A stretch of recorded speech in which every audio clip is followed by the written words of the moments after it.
بێگومان ev hemleya hanê weke me serî de ji got serkeftinekî dîrokî ya herî mezin e. Di kantona Cezîrê de serkeftina herî mezin piştî rizgarkirina bajarê Kubanê mirov dikare binav bike. Rêxistina terorîst ya Daeş giringiyekî pir mezin di da vê herêma hanê. Ji ber vê yekê jî şer û pevçûnên pir dijwar hatin qawimandin. Ji ber gogişboyê wê pir giring bû jî rastî jî şerekî pir dijwar dane meşandin.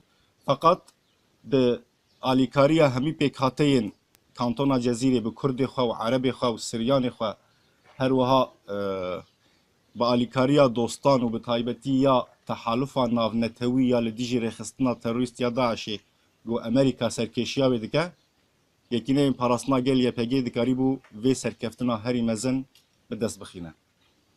Rêxistina terorîst ya Daeş ji ber giringiya herêmê ji bo got nekeve destê yekîneyên parastina gel YPG û jê paş ve neyê kişandin, nêzî 6000 mayîn di van gunda de dane birêzkirin, dane danîn.